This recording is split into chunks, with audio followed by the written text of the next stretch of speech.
pada saat itu. Bapak, Ibu, serta rekan-rekan yang saya hormati, Ustadz dan Ustadzah sekalian, sifat yang selanjutnya dari orang yang bertakwa adalah, ini babnya adalah bab perasaan. Kalau tadi babnya adalah bab uang, yang kedua ini adalah babnya bab perasaan. Wal kadhiminal ghaidha. Bahasa Al-Qur'annya itu wal kadhim. Kadhim itu kalau masik itu artinya gegem. Tapi kalau kadhim itu gegem banget. Gegem banget. Ini jangan sampai lepas.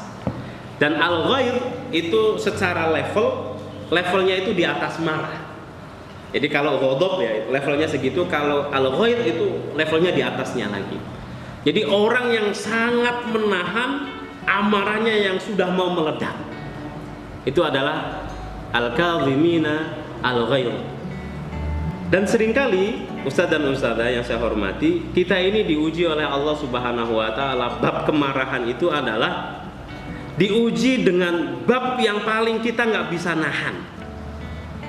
Ada orang nggak kuat dengan berisik, itu dilalah anaknya yo berisik. Ada orang mudah marah dengan keterbatasan finansial, dilalah diuji dengan pas-pasan uang. Ada orang yang mudah marah dengan masalah harga diri, dilalahnya ya ketemu orang yang kadang mencemarkan harga diri dia, merendahkan harga diri dia. Wal kadhimina al-ghaidh, ditahan benar-benar biar gak keluar. Wal afina 'anil nas. Bahasa Al-Qur'an menarik itu. Wal afin dari kata afun. Afun itu kan menghapus. Makanya ada itu di dalam surat Al-Baqarah akhir-akhir itu. Gimana Ustaz? Rabbana ighfir lana wa'fu 'anna. Pertama kata Allah Subhanahu ighfir. Ighfir itu ditutup. Afun itu dihapus. Jadi kalau saya punya dosa, saya punya salah, ya Allah tolong ya itu dihapus. Lalu setelah dihapus ditutup. Rapih betul. Wal afina 'anil nas. Orang ini menghapus kesalahan orang. Kalau bahasa aslinya afun itu kan dari ombak gitu ya. Ombak yang ada di lautan, kalau kita tulis-tulis itu di pinggir pantai gitu, nulis apapun lalu kemudian disapu sama ombak, maka tulisan itu sudah nggak kelihatan lagi. Itu kata asli dari afun. Maka kalau kita sempat marah sama orang, lalu kita maafkan ya, di Idul Fitri ini, di bulan Syawal itu, kalau sudah kita maafkan orang itu, ya sudah nggak perlu dibahas lagi. Catatan-catatan keburukan orang itu harusnya sudah nggak ada lagi di hati kita.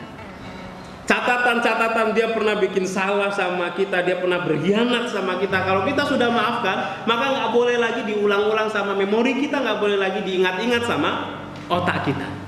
Wal afina 'anil nas. Dan ternyata Bapak Ibu sekalian, kedua kata tadi al-kadhim, al-afin, itu dua-duanya dengan menggunakan isim fa'il. Isim fa'il itu artinya apa? Isim fa'il itu artinya profesi.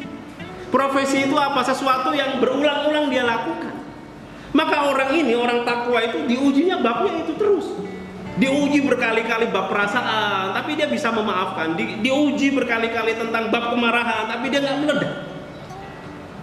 Allah Subhanahu wa taala menggunakan isim fa'il. Profesi kayak ustadz. Kenapa disebut ustadz? Karena emang dia tiap hari ngajar. Ada orang disebut tajir, pedagang. Kenapa? Karena setiap hari dia berdagang. Menggunakan wazan profesi. Jadi ini tidak sekali dua kali, tapi berulang-ulang dia bisa menahan amarahnya, dia berulang-ulang bisa memaafkan orang lain. Bapak Ibu serta rekan-rekan yang saya hormati, Ustadz dan Ustadzah sekalian, Nabi Yusuf alaihi salam semestinya adalah orang yang paling pantas untuk meluapkan amarahnya.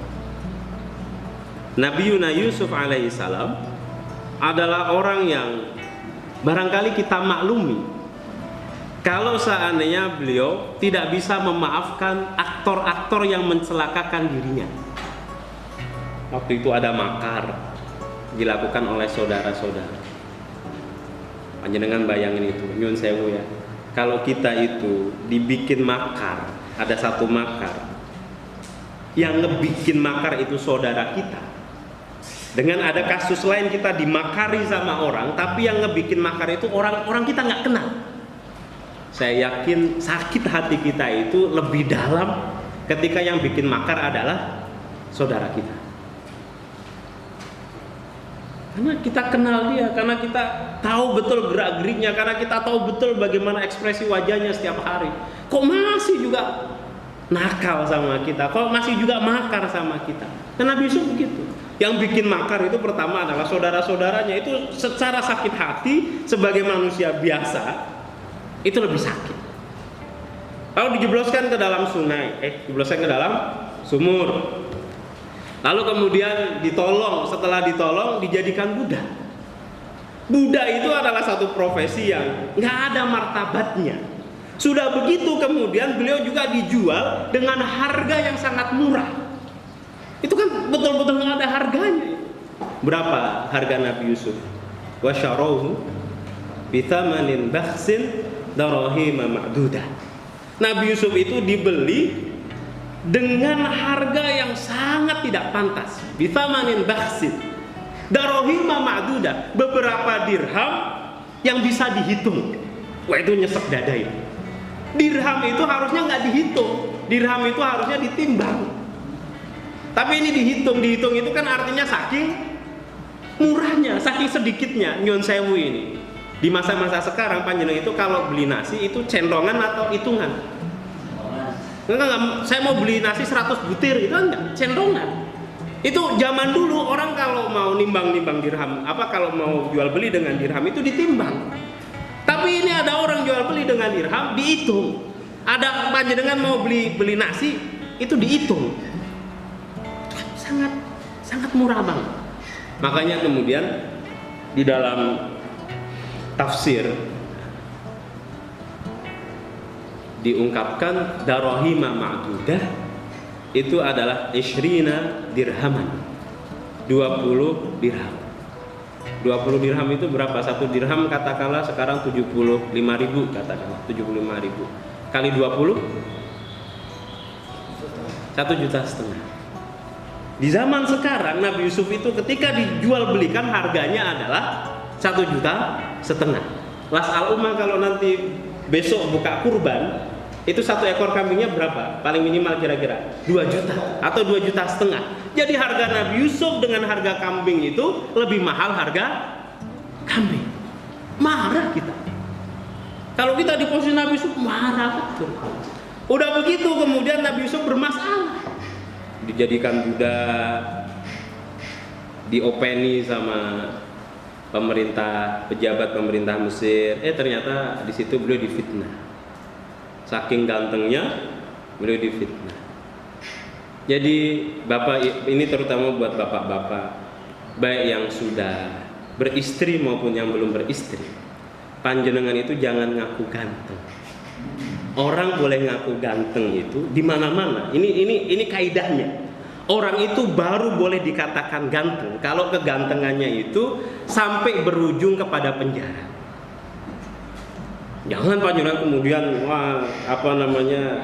minyakan gelimis baru cukur kemudian ngerasa ganteng. Kalau belum sampai kegantengan panjenengan itu menuju kepada penjara,